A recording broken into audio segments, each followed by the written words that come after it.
Good morning पिला माने। आज आमे तुम अष्टम श्रेणी विज्ञानर संश्लेषित तंतु और प्लास्टिक्स प्रसंगर परवर्ती पाठटी को पढ़िबा। तेबे आस पिला माने आज आमे जानिबा पॉलिस्टर कौन और ताहार व्यवहार। पिला माने तुमे पूर्व क्लास रे रेयन और नाइलन तंतुर व्यवहार और उपयोगिता विषय रे जानिछ। तेबे पिला माने तुमे विभिन्न प्रकार फूल देखिथिबो एवं ताहार बास्ना को मध्य तुमे अनुभव करिथिबो। देखो एठारे पिलाटी बास्ना फूलर बास्नाटी को सुंघी भारी खुशी होची एवं विभिन्न प्रकार फलर बास्ना ईस्टर नामक एक रासायनिक यौगिक जोगु होइथाए। एही ईस्टर प्रकृति मिली थाए एवं यह सहित यह को विज्ञानगार रे मध्य प्रस्तुत करा जाए थाए।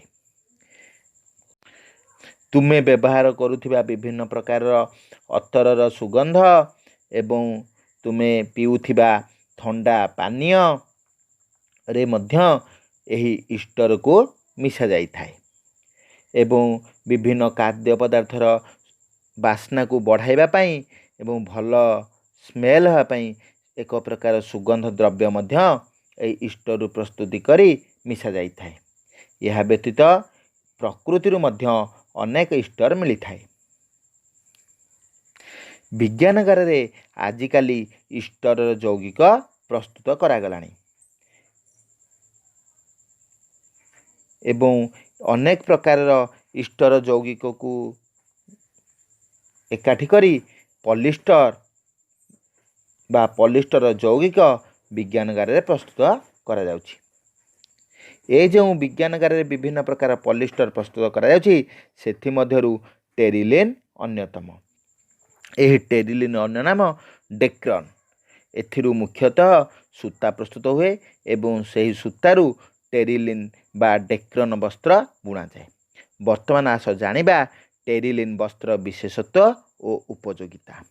टेरिलिन कपड़ा मजबूत और बहुकाल स्थायी अटे। यह फिंपी द्वारा मध्य नष्ट हुए नहीं।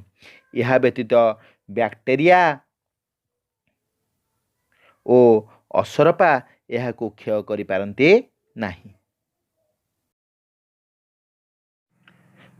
प्रस्तुति बेले एथिरे जो रंग मिसा जाई थाए ताहा चिरस्थायी होई रहे एवं एथिरु सहजरे रंग छाड़ी न थाए एवं यह को धोइबा समय रे आमे जो साबुन किंबा डिटर्जेंट व्यवहार करू एही कपड़ाटी शीघ्र परिष्कार हुए जाए एवं धोइबा समय रे यह मध्य क्षय हुए नहीं। यार जल अवशोषण शक्ति कम थिबारु ओदा हेले यह अति शीघ्र सुखी जाई थाए। एही कपड़ाटी आदौ लोचा कोचा हुए नहीं। एही कपड़ा को रु पोशाक तैयारी कला बेले दरजी इस्त्री द्वारा बा आयरन जो इस्त्री भांग देई थाए ताहा बहुत दिन पर्यंत सही परि रही थाए। तेणु यह को धोई सारिबा परे इस्त्रीर मध्य आवश्यकता पड़े नहीं एवं यह को धोई संगे संगे मध्य पिंधा जाय पारे। एही प्रकृति जोगु एही कपड़ा को धुआ और पिंध कपड़ा रूपे परिचित। टेरिलिन वस्त्र यह सब विशेषत्व जोगु कपा सिल्क रेयन और नाइलन वस्त्र अपेक्षा टेरिलिन वस्त्र चाहिदा अधिक एवं यह मध्य कम मूल्य रे उपलब्ध होइथाए। आजिकाली टेरिलिन सूता और कपा सूता मिसा जाई टेरिकट सूता प्रस्तुत करागलानी।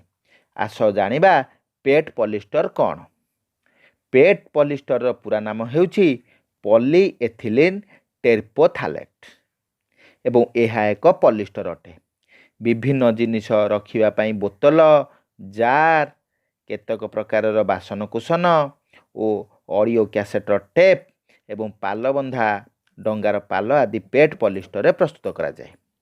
तेबे पिला माने आज तुमे पॉलिस्टर कौन और टेरिलिन वस्त्र विशेषत्व उपयोगिता विषय जानल। आज पाई एतिकी। धन्यवाद।